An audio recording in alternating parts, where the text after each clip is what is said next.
Hello everyone, in this episode I'll provide a concise yet comprehensive overview of Canadian politics. As Canada is approaching its federal election at the end of March, Canada, similar to the United States, operates under a federal system composed of 10 provinces and 3 territories, totaling 13 regions. Canada is geographically enormous. It's the second largest country globally, but despite its vast size, the population is only about 40 million. Interestingly, 90% of Canadians live within the area indicated by this green line on the map. Canada's political system combines parliamentary democracy and constitutional monarchy. Canada still has a monarch, the British monarch. Every Canadian citizen taking the citizenship oath swears allegiance to the monarch, previously Queen Elizabeth III.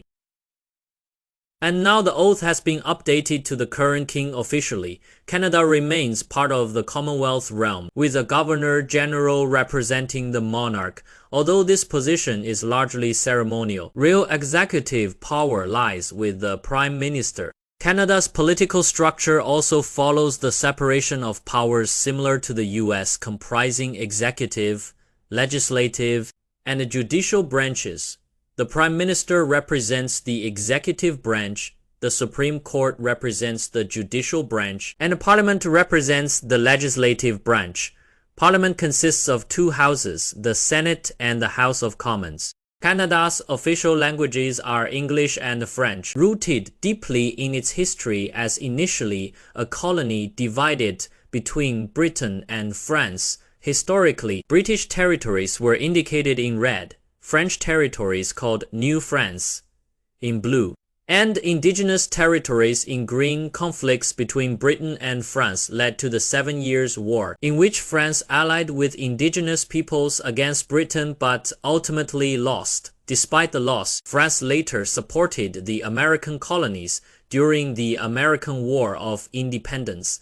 Subsequently, the United States declared war on Canada. Initially, Canada struggled mainly on defense until Britain defeated Napoleon and shifted troops to North America, pushing into Washington, D.C. and famously burning down the White House. The current White House was rebuilt on the same site after this incident. Britain's victory preserved Canadian territory, and Canada gained a complete legislative independence from Britain with the Constitution Act in 1982. The Canadian government has traditionally been very stable, unlike many European countries. For instance, prime ministers such as Macdonald, 19 years, Mackenzie, 21 years, Trudeau SR 15 years, Harper 10 years, and Trudeau Jr. 9 years held office for extensive periods. Unlike the US, where presidential terms are limited to 2 4-year terms, 8 years, Canada imposes no term limits on its prime ministers. Regarding political parties, the main ones include New Democratic Party NDP on the far left, representing working class and lower income citizens. Liberal Party in the center left, representing middle class interests. Bloc Quoy center right, primarily advocating for Quebec's interests. Conservative Party on the right, representing business interests and elite groups. You can roughly equate Canada's Liberal Party with the US Democratic Party, and the Conservative Party with the Republican Party. The Liberals support larger government intervention and social welfare, advocate for higher taxes on the wealthy, support LGBTQ rights and abortion, and actively embrace multiculturalism.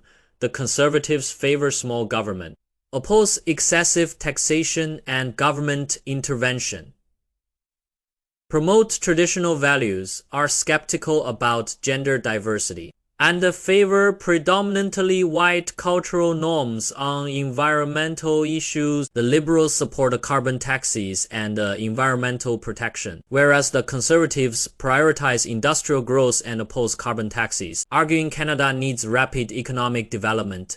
The NDP, positioned further left, emphasizes taxing the wealthy to provide greater social welfare and universal healthcare. The NDP aligns with the Liberals on environmental protection. Its current leader, Jagmeet Singh, is Canada's first Indian origin party leader and a Sikh, recognizable by his turban recently, Tensions rose significantly between India and Canada due to India's alleged assassination of a Sikh leader on Canadian soil, leading to mutual diplomatic expulsions. Lastly, the bloc Québécois primarily advocates for Quebec's autonomy within Canada and mainly represents French-speaking Québécois interests, frequently pushing for greater self-determination. This provides a brief introduction to Canada's political system as the election approaches next month. In the next episode, I'll analyze the current election landscape.